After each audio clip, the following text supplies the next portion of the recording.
ప్రార్థించడానికి మరొక తరుణం పెట్టి తండ్రి స్తోత్రాలు. మరి ముఖ్యంగా మనందరినీ సజీవులను స్తోత్రాలు. సమయాన్ని ప్రభావం చేతులు పట్టు చేస్తున్నాం. మీరు మాత్రమే మనం కోరుకోలేమా దేవునైనా జీవులందరికీ మీ మాటలు వచ్చిన తయారపరచండి.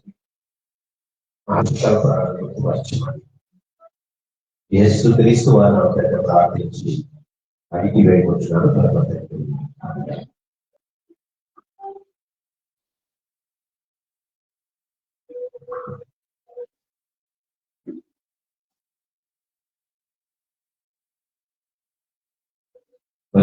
బైబిల్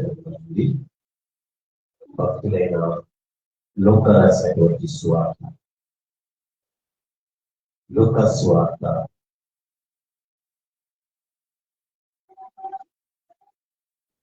15వ అధ్యాయము, లూకా సువార్త 15వ అధ్యాయము మొదటి 2 వచనాలు చదువుకుంటా. ఒకప్పుడు సమస్తమైన సుంకరులను పాపులను ఆయన బోధ వినుటకు ఆయన దగ్గరకు వచ్చుచుండగా పరిసయ్యులు శాస్త్రులను అది చూచి ఇతడు పాపులను చేర్చుకొని వారితో కూడా భోజనం చేస్తున్నాడని చాలా సర్దుకొని ఇచ్చారు. ఇక్కడ మనకి యొక్క మొదటి వచనము 2వ వచనం చూస్తే 2 గుంపులు కనిపిస్తున్నాయి. మొదటి గుంపు పాపులు సుంకరులు ఒక గుంపు, మరో గుంపు పరిసయ్యులు శాస్త్రులు మరో గుంపు. అంటే ఇక్కడ వీళ్ళు ఏమంటున్నారంటే వీరు ధర్మశాస్త్రం ఎదిగినటువంటి శాస్త్రం, అంటే పాత నిబంధన వారికి బాగా తెలుసు.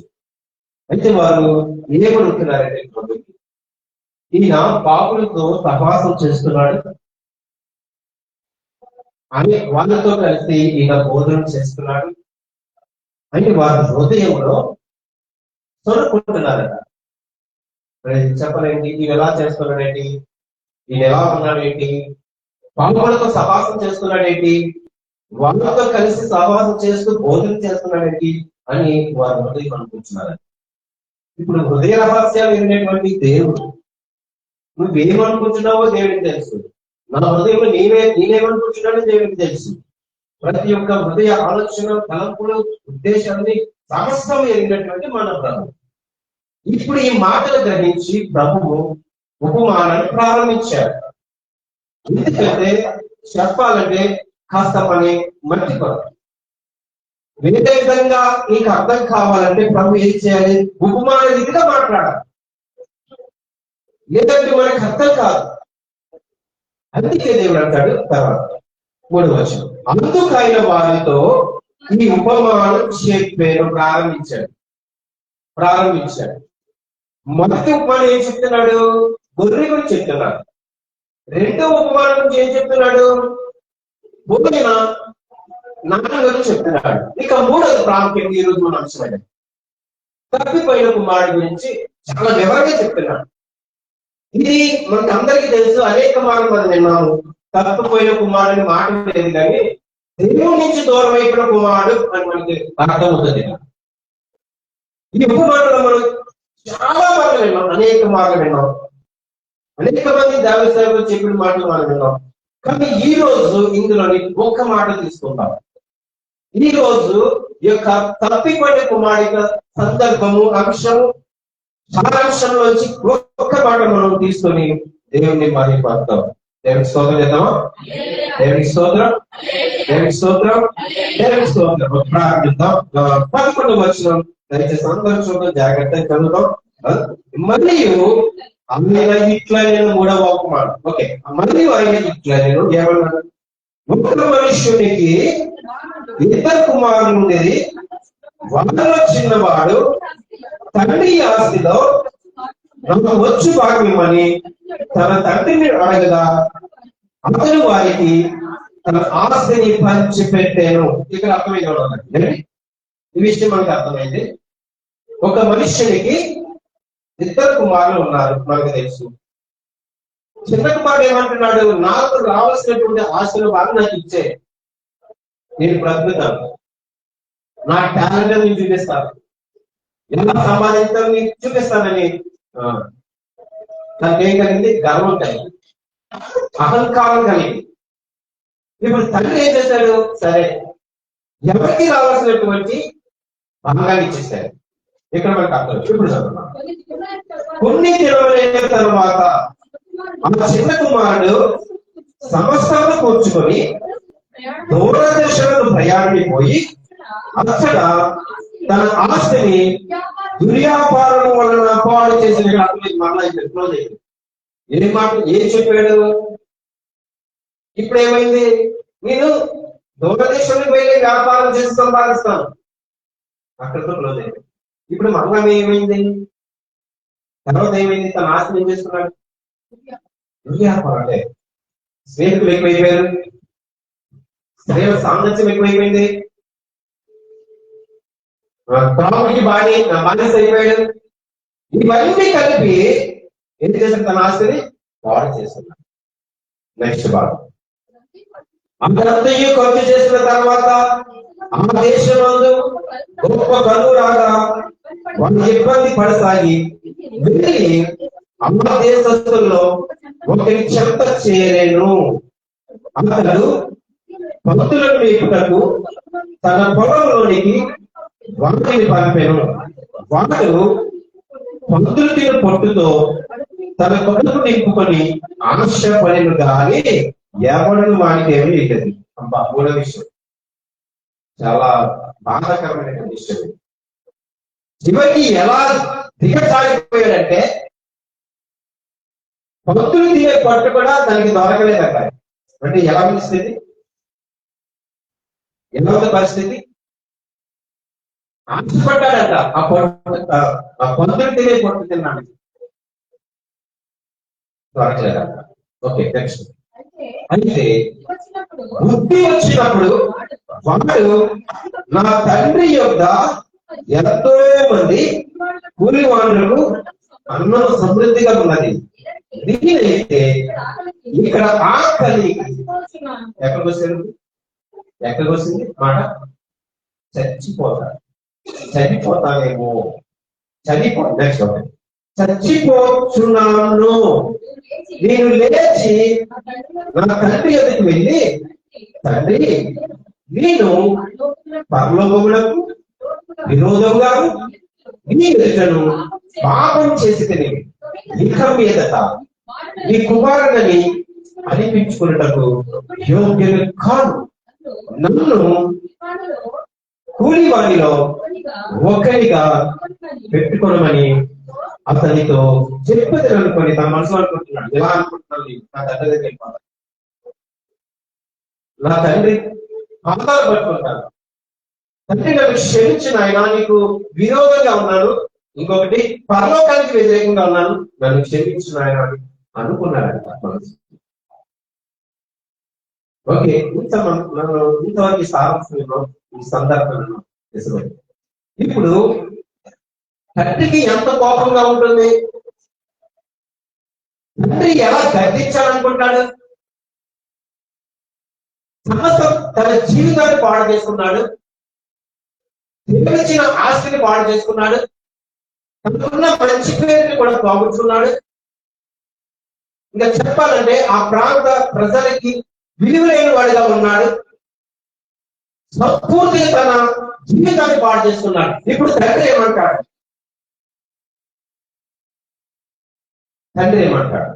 సరే నెక్స్ట్, ఇంకను దూరంగా ఉన్నప్పుడు తండ్రి వారిని చూచి కనికరపడి పరిగెత్తి వారి మెడ మీద పడి గుర్తు పెట్టుకునేది. చాలు, ఇక మనకి చాలా ప్రాముఖ్యమైన మాటలు చాలా జాగ్రత్తగా జ్ఞానం. ఇప్పుడు ఒక మనిషి మనసు పొందినప్పుడు, పాపాన్ని ఒప్పుకున్నప్పుడు, పశ్చాత్తాపం పడినప్పుడు, దేవుని ప్రేమించిన బిడ్డగా, దేవుని అమితంగా ప్రేమించినటువంటి బిడ్డగా ఉన్నటువంటి మనిషికి బాప్తిసం ఇవ్వడానికి సిద్ధపడతాం. నిజమే కదా. మొదట ఏం చెప్తాము? మానవ మనసు పొందాలి, నువ్వు దేవుడి గురించి తెలుసుకోవాలి, బాగా దేవుడిని ధ్యానించాలి, ప్రార్థన బాగా చేయాలి, ఆరాధనలు పాల్గొనాలి, నూతన స్వభావం ధరించాలి. చాలా ఉన్నాయి కదండి. నువ్వు దేవుడి గురించి తెలుసుకోవాలి పూర్తిగా అంటే మనం తెలుసుకోవాలి. దేవుడు మన కొరకు ప్రాణం పెట్టాడు, మన కొరకు వచ్చాడు, మన కొరకు పునరుద్ధారుడయ్యాడు, మళ్ళా మన కొరకు తిరిగి రానివాడు. ఇవన్నీ నువ్వు నేర్చుకోవాలి. నీకు మారు మనసు రావాలి, నువ్వు పాపాన్ని ఒప్పుకోవాలి. అప్పుడే నువ్వు ఏం చేయాలి? బాప్తిసం పొందాలి. అవునా అవునా కదా. కానీ ఇక్కడ తండ్రి తర్వాత మనం చెప్పుకున్నాము, బాప్తిసం పొందుకుంటారు. యేసు నామములో బాప్తిసం తీసుకుంటారు. నిజమే కదా. యేసు నామములో బాప్తిసం పొందాలి. కానీ ఇక్కడ తండ్రి యొక్క ఉద్దేశం ఏంటంటే, తండ్రి యొక్క ప్రేమ ఎటువంటిదంటే, ఇక్కడ ఈ వచనాలు చాలా వివరంగా మనకు కనిపిస్తుంది. ఏంటి? ఆయన పరిగెత్తుకొని వచ్చి ఎవరి దగ్గరికి? కుమారుడి దగ్గరికి వచ్చి ఏమన్నాలి? తన వస్త్రాలు ఎలాగున్న పరిస్థితి ఇప్పుడు అంటే ఆహారం లేదు కదండి. ఎలా ఉంటాడు మనిషి? ఎంతకాలం ఆకలితో అలవడిస్తున్నాడు, ఎంత బాధపడుతున్నాడు, ఎందుకు తన పరిస్థితి ఎలాగుంది అంటే చెప్పాలంటే వస్త్రాలు చిరిగిపోయి ఉంటాయి, చాలా దీనంగా ఉంటాడు, ఆకలితో అలవడిస్తుంటాడు. ఇప్పుడు తండ్రి ఆ కుమారుడు దగ్గరకు వచ్చి నువ్వు చేసిన తప్పని గద్దించాడా? గద్దించాడా? హెచ్చరించాడా? ఏంటి నీ ఇచ్చినటువంటి ధనాన్ని నువ్వు ఇచ్చిన ఆస్తులను పాడు చేసావు, ఎందుకు అలా చేసావు? నిందించాడా? నిందించాడా? ఇక్కడ అంతా మనకు అర్థమైపోతున్నాడు. ఏమంటున్నాడు? తన ప్రేమతో దేవుని యొక్క ప్రేమ ఎలా ఉంటుందని పరిగెత్తిస్తుంది. అందుకని మొదటిగా తన కుమారుడు దూరంగానే చూసి పరిగెత్తుకుంటూ వెళ్ళి తన ఎడ మీద పడి ముద్దు పెట్టుకొని అన్నాడు. ఎంత ప్రేమ కలిగిన మన దేవుడు. అంతే నీవైతే, అంతే మనమైతే ఎవరి యొక్క తప్పు చేస్తే మన నోటంటే ఏ మాట వస్తుంది? మొదటిగా నీ నోటంటే ఏ మాట వస్తుంది? నువ్వు దుర్మార్గుడివి, నువ్వు పాపివి, నువ్వు తప్పిపోయావు, చెడు మార్గాల్లో ఉన్నావు. ఎన్ని మాటలు అంటాం? నిన్నంటే వేరే కదా, ఎన్ని మాటలు అంటాం. కానీ తండ్రి తన చిన్న కుమారుని చూసి పరిగెత్తుకుంటూ వెళ్ళి మెడ మీద ముద్దు పెట్టుకున్నాడు. ఇప్పుడు చెప్పండి, బాప్తిసం ముందు అవసరమా, మారు మనసు పొందేందుకు అవసరమా? అర్థం ఎప్పుడు తీసుకోవాలి అంటే తండ్రి ఎలాగా తన హృదయాన్ని అంగీకరిస్తాడు. ఇప్పుడు కుమారుడు ఏం కలిగింది? మారు మనసు పొందాడు. ఏమి కలిగింది? ప్రత్యేకపడ్డాడు. తన తప్పు తెలుసుకున్నాడు, తను చేసింది అక్షరాల తప్పు అనుకున్నాడు. నా తండ్రికి విరోధంగా ఉన్నాను, నా పరలోకానికి విరోధంగా ఉన్నాను, నేను తప్పు చేశాను. మనసులో ఎప్పుడైతే అనుకున్నాడో, ముందు అనుకున్నాడు కదా, ఇది నా తండ్రి దగ్గరికి వెళ్ళిపోతాను. ఎంతో మంది వాళ్ళు ఉన్నారు, వాళ్ళందరికీ నా తండ్రి అన్నం పెడుతున్నాడు, నేను వెళ్ళిపోతాను. లేదు నేను చనిపోతాను. చనిపోవడం అంటే ఆకలి గురించా? ఆకలి గురించా? అంటే నా తండ్రి దగ్గర సన్నిధికి వెళ్ళకపోతే నేను చనిపోతాను అంటే నేను నరకానికి వెళ్ళిపోతాను అంటే అర్థమే. చనిపోవడం అంటే నిజమే. ఆకలిస్తే ఆ మాట వస్తుంది, నేను చనిపోతాను నిజమే. కానీ తండ్రి దగ్గరికి వెళ్తానంటున్నాడు. నా తండ్రి దగ్గరికి వెళ్తాను. ఎంతో మంది పనివారు ఉన్నారు, ఎంతో మంది సేవకులు ఉన్నారు. దేవతలు ఎంతో మనం చెప్పుకోవచ్చు, ఎన్నో అనేక విధాలుగా చెప్పుకోవచ్చు. కానీ ఇక్కడ చూస్తే మొదటిగా అందుకే మనకి మొదట ఏం కలగాలి? మారు మనసు రావాలి. ప్రత్యేకం లేకుండా, మారు మనసు లేకుండా కుదరదు.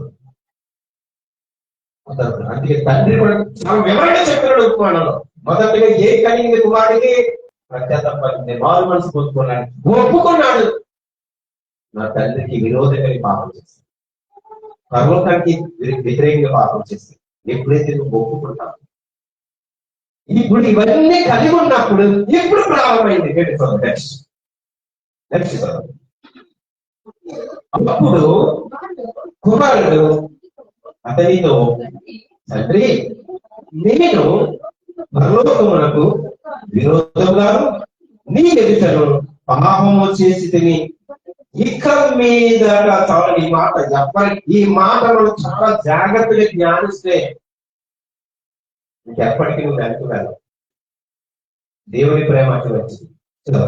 ఇక మీదట నీ కుమారుడని అనిపించుకున్నటకు యోగ్యులు కాలేను.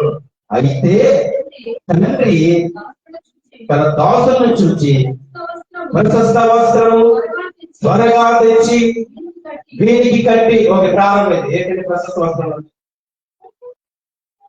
వస్త్రాలు తొలగించే ముందు ఏం చేయాలి చెప్పండి? ఏంటి వస్త్రాలు తొలగి ముందు ఏం చేస్తారు? ఎలా ఉండండి? మురికి, అందులో మురికి ఉంది. ప్రభు ముందు చూడలేదు తండ్రి, తన కుమారుడు పరిగెత్తుకుంటూ వెళ్ళాడు, వస్త్రాలు పోగలేదు. చాలా ఎన్ని రోజులై ఉంటుందో స్నానం చేసి ఎంత మురికి కలిగినటువంటి కుమారుడు దగ్గరికి వెళ్ళి హత్తుకున్నాడు, బుద్ధి పెట్టుకున్నాడు. ఇవేమి కనిపించవు దేవుడికి. హృదయాన్ని చూస్తాడు దేవుడు, హృదయాన్ని చూస్తాడు దేవుడు. ఎందుకు చేస్తాడంటే నా కుమారుడు మానవంతు పొందాడు, ప్రత్యేకత పడుతున్నాడు, నా దగ్గరికి వచ్చాడని దేవుడు ఏం చేస్తున్నాడు? కౌగిలించుకొని బుద్ధి పెట్టుకున్నాడు. ఇప్పుడు వస్త్రాలు అవసరమా? అవన్నీ చూసాడా?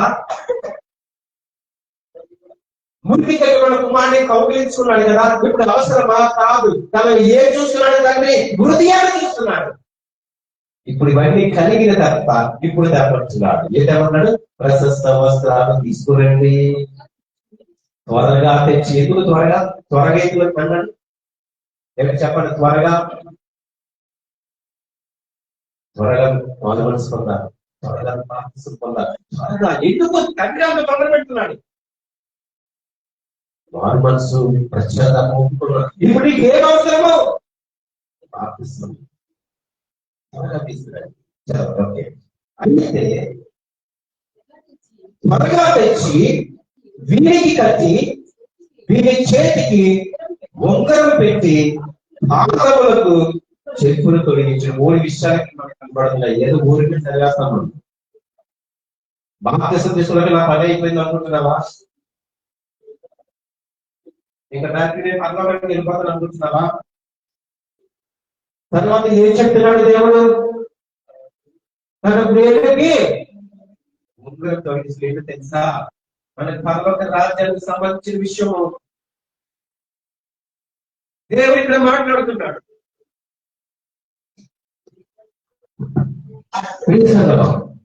ఇక్కడ ఏం మాట్లాడుతున్నాడంటే దేవుడు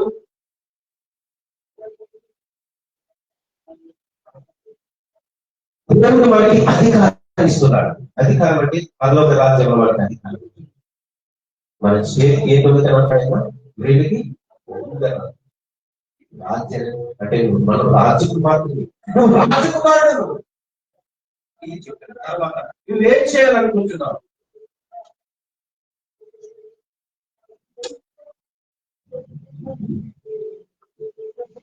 ఇక్కడ 2 విషయాలు మనకు కనిపిస్తున్నాయి. మొదటిగా ప్రశస్త వస్త్రములు, తండ్రి వస్త్రాలు తొలగించమని చెప్పి 2 వేలుకు ఉంగరం పెంచమనుచున్నాడు. ఇంకా 3వది చూద్దాం. ఉంగరం పెట్టి పాదములకు చెప్పులు తొలగించుడి.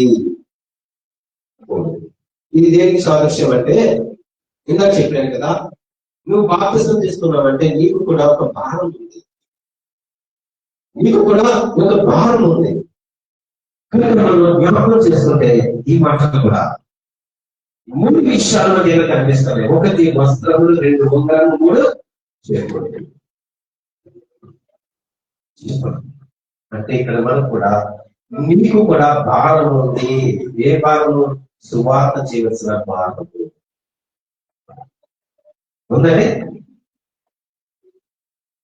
మీరు బాప్తిసం తీసుకున్నాను పర్వాలేదు అంటే కూడా ఎందుకు ఇస్తున్నాడు కుమారుడికి చెప్పులు? ఎందుకు ఇస్తున్నాడు? మనకి కూడా మీకు కూడా అంటే ఇవన్నీ పొందుకున్న తర్వాత మానవ మనసు పొందిన తర్వాత పాపక్షేమాన్ని పొందుకున్న తర్వాత దేవుని తెలుసుకున్న తర్వాత ఇవన్నీ కలిగి ఉన్నప్పుడు నీలో సమస్యము పోయిన తర్వాత దేవుడు అంటాడు, ఇగో నా ప్రియకుమారికి 10 సంవత్సరాలు తొలగించండి, స్నానం చేయించండి.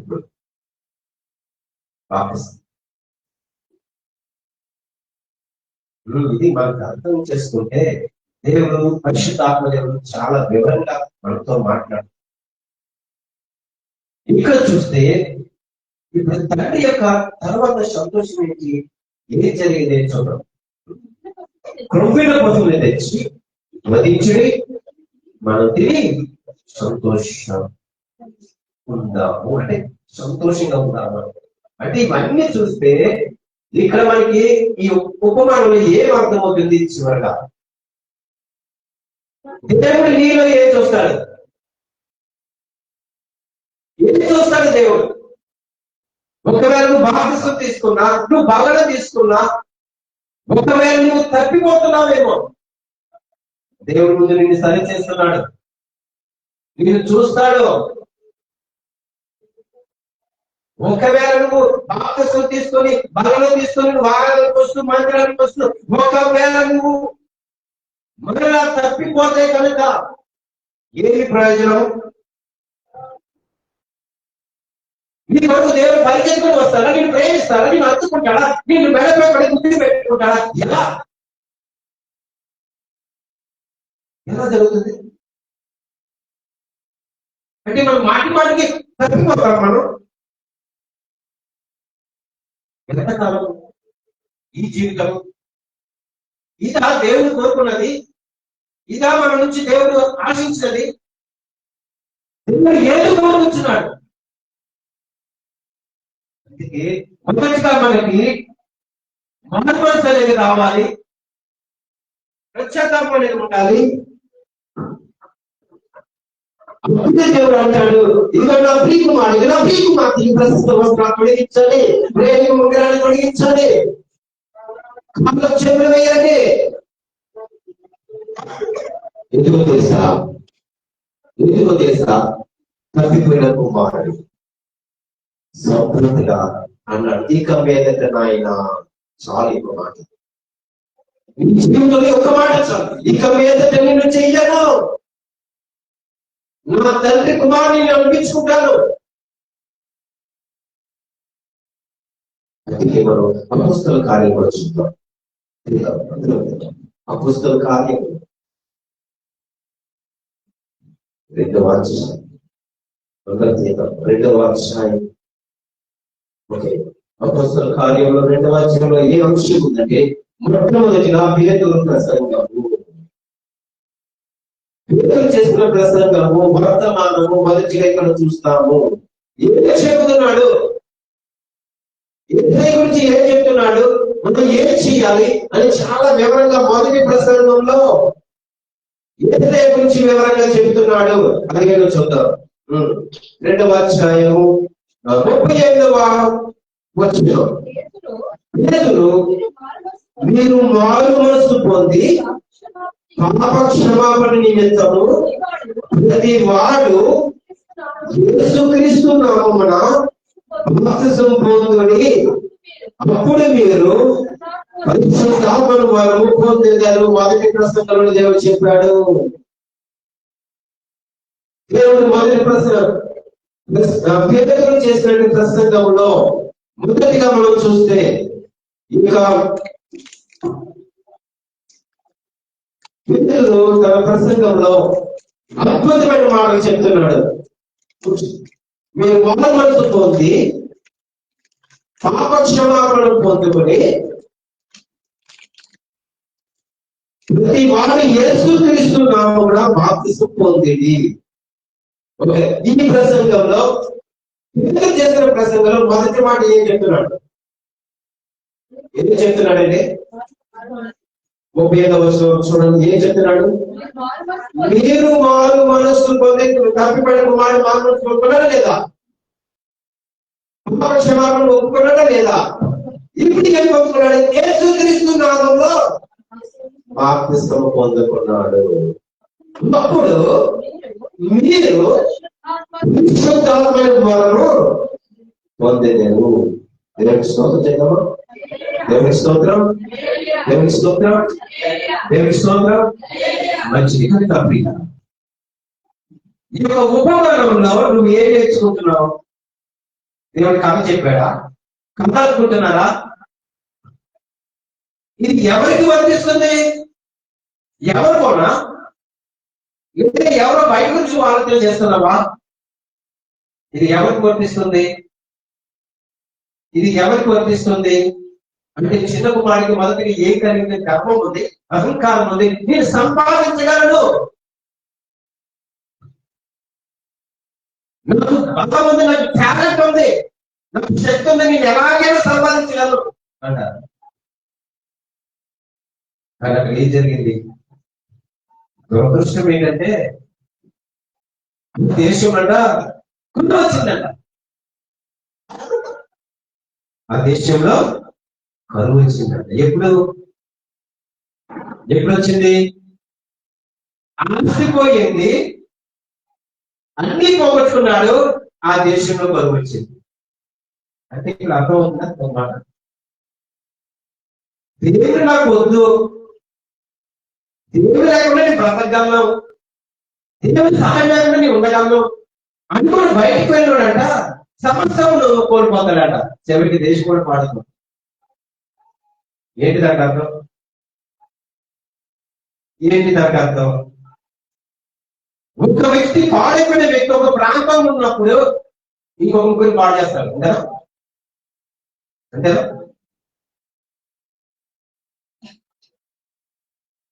ఏం చేస్తారు? ఇంకొక ముగ్గురు పాడు చేస్తారు.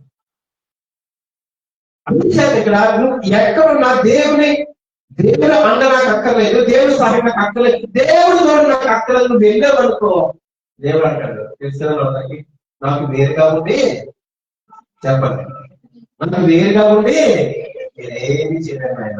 మళ్ళా పరిగెత్తుకుని వస్తాడు. ఆ పరిగెత్తుకుని వచ్చును అప్పుడు నీ పరిస్థితి ఎలా ఉంటుంది? చిన్న కుమారుడు పరిస్థితి ఎలాగైపోయింది? ఆకలితో ఏం తినాలనుకున్నాడు? దొరికిందా?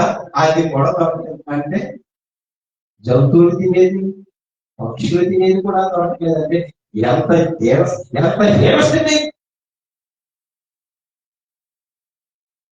అంత అవసరం వాళ్ళకి. అటువంటి అవసరం కోరుకుంటున్నావా? అటువంటి స్థితిని కావాలనుకుంటున్నావా? అందుకే మనకి ఎప్పుడైతే మారుమనసు వస్తుందో ఎక్కడ తగ్గిపెట్టుకోవాలి. దేవుడి నుంచి దూరం వాడికి మొదటిగా హృదయంలో ప్రత్యేకత కలిగి, అయ్యో నా తండ్రి దేవుడు ఎంత మేలు, అయ్యో నా దేవుడి మందిరం ఉంటే ఎంత మేలు, అయ్యో నా దేవుడు అనుసరిస్తే ఎంత మేలు నువ్వు అనుకున్న వ్యక్తులైనా. ఎప్పుడు నేను తగ్గిపోయిన కుమారుడు మరి తగ్గిపోయిన స్త్రీ ఎవరు? వీళ్ళకి సంబంధించిన ఎవరు తగ్గిపోయిన స్త్రీ ఎవరున్నారు? బైబిల్ గ్రంథంలో పాత నిబంధనలు ఎవరున్నారు? తప్పిపోయిన స్త్రీ చెప్పండి, ఎవరున్నారు? నయోమి. దేవుడి మంది వద్దనుకుంది, ఆశీర్వదింపబడిన దేశం వద్దనుకుంటే పారిపోయింది, మరలా పరిగెత్తుకోవచ్చు.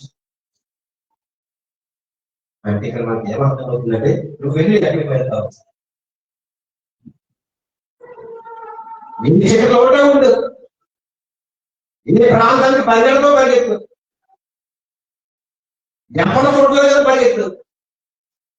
కానీ ఆ యొక్క దృష్టి ఏం చేస్తుంది?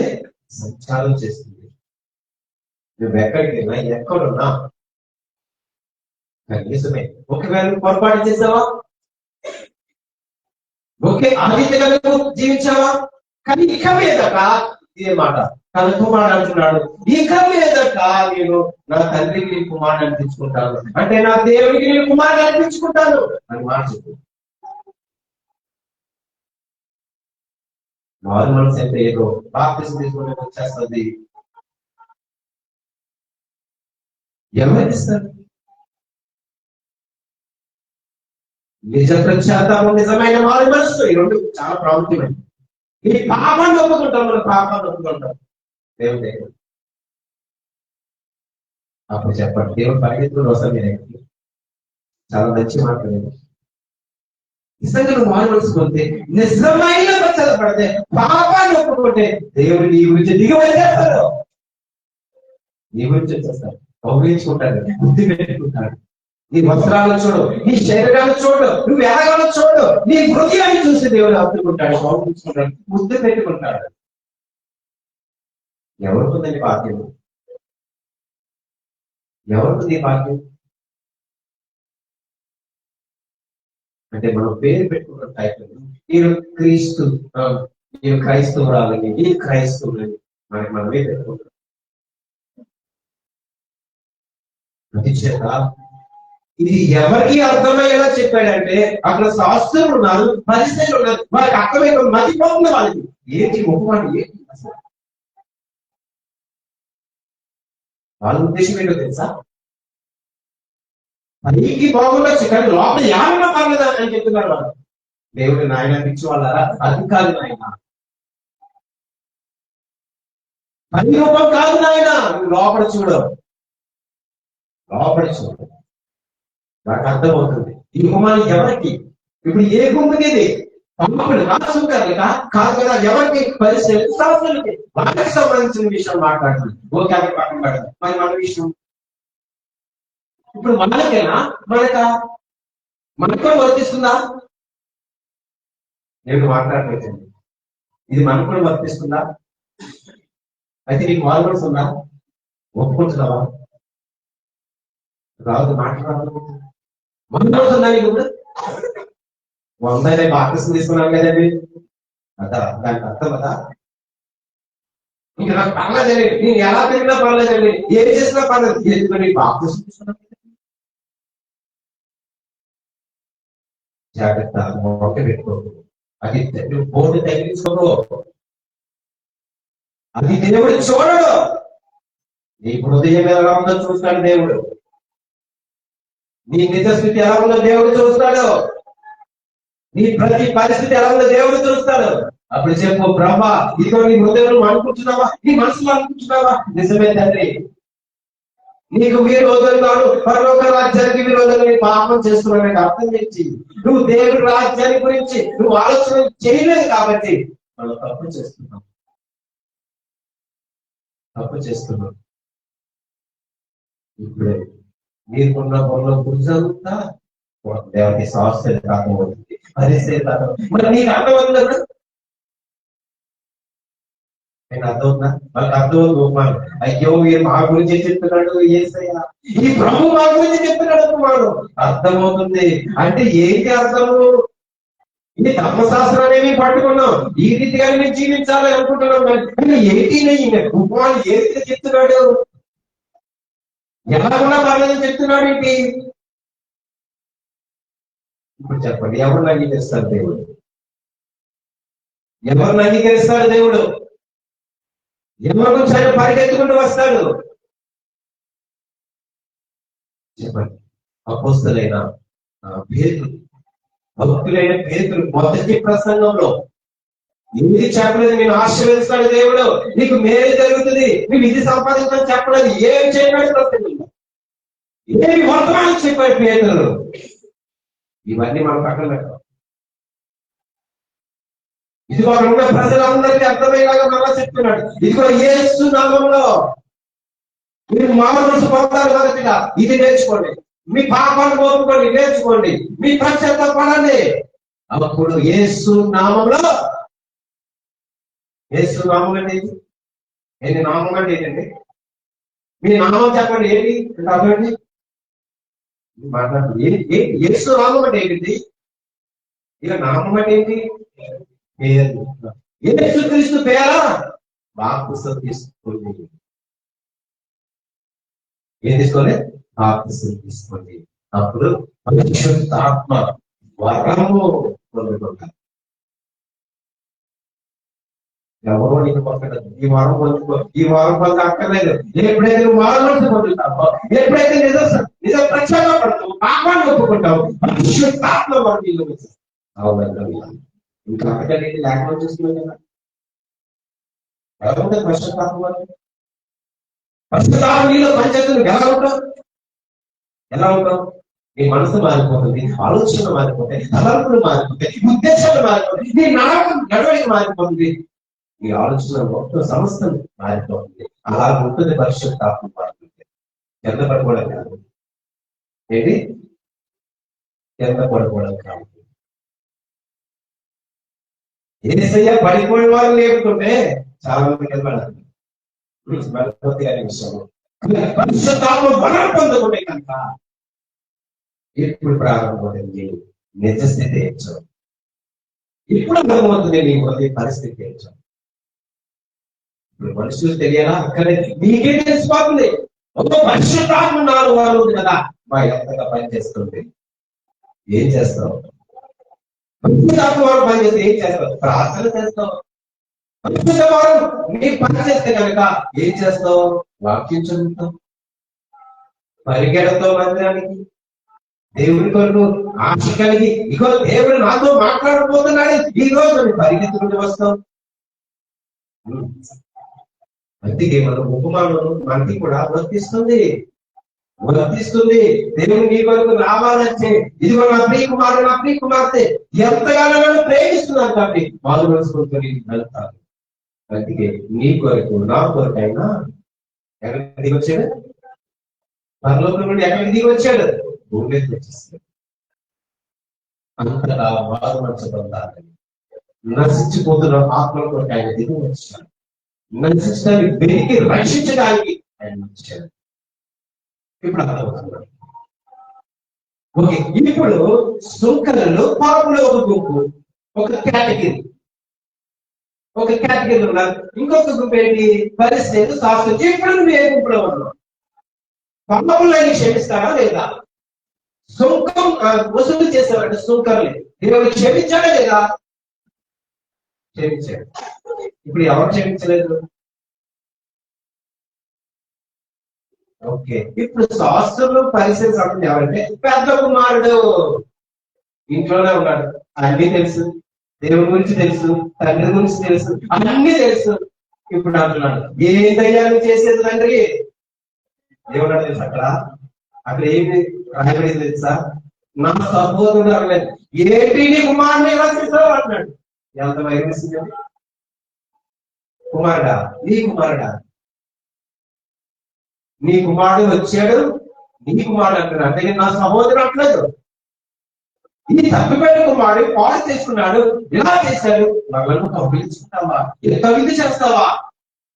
నీ కుమారుడు అంటున్నాడు. చూసే ఎంత విశ్వసించింది.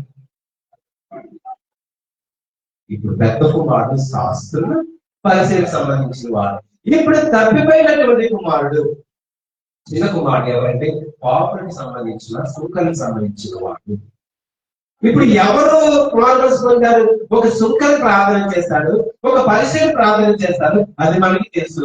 నేను ఇరువురు కూడా నిలబడి ప్రార్థన చేస్తాను, దూరంగా ఉండి సుంకరు ప్రార్థన చేస్తాడు. అయ్యా నన్ను క్షమించిన ఆయన, ఆకాశానికి చూడడానికి కూడా నాకు అర్హత లేదు. ఈ పరిస్థితి ఏం ప్రార్థన చేస్తున్నాడు? చాలా గర్వంగా ప్రార్థన చేస్తున్నాడు. ఓకే, ఆ విషయం మనకు అడిగాడు. కానీ ఇక్కడ మనం చూస్తే రెండు కేటగిరీలు మనం చూస్తున్నాం. అందులో నువ్వు ఎవరిని? ఒకవేళ పాపల గుంపులను బట్టి సుంకల గుంపులు నువ్వు మానవలసి పొందాలి, ప్రత్యేకపడాలి, క్షమాపణ కోరుకోవాలి, పాపాలు ఒప్పుకోవాలి. అలాగే చేశారు సుంకర్లు, పాపలు. అందుకన్నా ఈడేంటి పాపలతో చేస్తాడు, దీనిలో ఎలా కృప చూపిస్తాడు ఆయన, నీ దగ్గరికి వస్తాడు ఆయన. నీ హృదయం తెలుసు కాబట్టి నీ 10 రూపాయలు చూడ ఆయన, నువ్వు ఎలా అన్నాస్తావు, నీ హృదయాన్ని చూస్తాడు. ఇప్పుడు పాపను ప్రేమిస్తున్నాడు, సుంకర్లో ప్రేమిస్తున్నాడు. ఇప్పుడు ఎవరికి అర్థమవుతుంది బాగా? ఇప్పుడు అర్థమవుతుంది. సుంకర్లు సంవత్సరానికి 10. ఇప్పుడు మనకు కూడా అర్థమవుతుంది. ఓకే, ఇప్పుడు నువ్వు తెలుసుకో, నువ్వు ఏ గుంపులో ఉన్నావు, నువ్వెవరికో తెలుసుకో, నీవే పరిశీలన చేసుకో, నువ్వెవరివి. ఒక్కొక్క మాట హృదయాన్ని పక్కన చేయాలి కదా. వాక్యం ఎటువంటిది? శుద్ధమైనది, 2 అక్షరం కట్టబొట్టిది. ఏం చేస్తాం? హృదయాన్ని పక్కన కొట్టేస్తాం. ఎందుకంటే గ్రంథంలో ఉన్నట్టుగా దేవుడు పరిశుద్ధాత్మని మాట్లాడతాను, సూటిగా మాట్లాడతాను. నీతో వెనక ఒక మాట, ముందు మాట మాట్లాడతాను. పరిశుద్ధాత్మ మీ అందరూ ఏం చేస్తాను? మీ పరిస్థితులు, ఎందుకంటే మీ పరిస్థితులు మార్చాలని అనే ఉద్దేశం, తేడాగా మార్చాలని, అద్భుతంగా ఉంచాలని దేవుని యొక్క కోరిక. అందుకే మనకి మొదటి కావాల్సింది వారి మనసు పశ్చాత్తాపం తెలుసుకోవాలి. ఇది నా తండ్రికి చేరువై ఉండాలి, నా తండ్రికి దగ్గరగా ఉండాలి, నా ప్రభుకి సమీపంగా ఉండే బ్రతకాలి అని కోరిక మనకు ఉండాలి. ఉపమానం చెప్పారు కదా, కథ కదా, ఇది శాస్త్రానికి పరిచయం కదా, వాళ్ళకి అర్థమైన ప్రభు మాట్లాడే కాదు. మనకి కూడా ఇప్పుడు రాయబడిందంటే మనం చదువుతున్నప్పుడు ఇది ఎవరి గురించి? బైబిల్ గ్రంథం ఎవరి గురించి అండి? మన గురించే కదా, మన గురించేనా? అంటే దేవుడు ఎవరితో మాట్లాడుతున్నాడు ఈ రోజు కూడా దేవుడు మనం ఎవరితో మాట్లాడుతున్నాడు చెప్పండి. మనతో కాదు, నాతో మాట్లాడదాం. చెప్పు, సంబోధించు, అందరినీ కలిపి నాతో మాట్లాడుతున్నాడు. ప్రతి ఒక్కరికి ఇదే ప్రశ్నిస్తున్నాను. ఈ రోజు దేవుడు నాతో మాట్లాడు, నిజమే కదా, మారు మనసు కూడుకోవాలి, పశ్చాత్తపడాలి, ఈ తప్పు ఒప్పుకోవాలి, ఇవన్నీ ఒప్పుకుంటారు. ఇక మీదట చెప్పు ప్రభుకి. ఏంటి దానికి అర్థం ఏంటంటే ఇక మీదట చెప్పండి. మీరు ఒకటి కాదు, ఇక మీదట నేను మరలా చెప్పండి. కాబట్టి మీరే చెప్పండి. మీకు తెలుసు కదా, మీకు తెలుసు కదా, మరలా నేను వెలుగుకి వెళ్ళను, లోకం వైపు చూడను, లోకాశకి బానిసవను చెప్పు. ఈరోజు ఇదే కోరుకుంటున్నాడు. తప్పిపోయిన కుమారుడు జరుగుతున్నాడు. ఇక మీదట నేను లాగా చెయ్యను, నా తండ్రికి కుమారుడు అనిపించుకుంటాను, ఆశపడుతున్నాను. అర్హత లేదు అంటున్నాడు, కానీ దేవుడు అర్హతిస్తాడు. తన కుమారుడు తప్పిపోవడం నాశనం ఆయనకి ఇష్టం లేదు. ఎప్పుడైతే నీ హృదయం మారు పొందుకుంటుందో దేవుడి సన్నిధి నీ దగ్గరికి వస్తుంది. దేవుడి సన్నిధి నీ దగ్గరికి వస్తుంది. అని కాదు, మనం మారు మనసు పొందుకుందాం. తప్పిపోయిన కుమారుడు, దేవుని దగ్గరని దూరమైన కుమారుడు ఏ రీతిగా తన జీవితాన్ని పాడు చేస్తున్నాడు చాలా వివరంగా మనం నేర్చుకున్నాం. మన దేవుని దగ్గర చెప్తాం. ఒకవేళ అటువంటి స్థితి ఆలోచించబడుతుంటే దేవుని దగ్గర వద్దాం, దేవుని క్షమించమని అడుగుతాం. దేవుని క్షమించి సిద్ధమనసు గల దేవుడు ప్రభుని అడుగుతాం. నిజమైన ఉపమానం ద్వారా తండ్రి కొన్ని విషయాలను నేర్పించుకోవాలి, కొన్ని విషయాలను తెలియవచ్చు.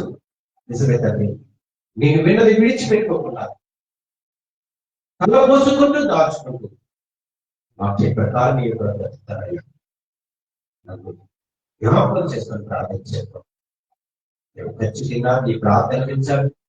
నువ్వు ఏదైతే అడుగుతున్నావో, నీ యొక్క వ్యక్తిగత జీవితంలో ఏదైతే కోరుకుంటున్నావో, దేవుడికి ఇష్టమైన మాటలను అడుగుతున్నావో, దేవుడు ఖచ్చితంగా నీ జీవితంలో నెరవేరుగా వాటిని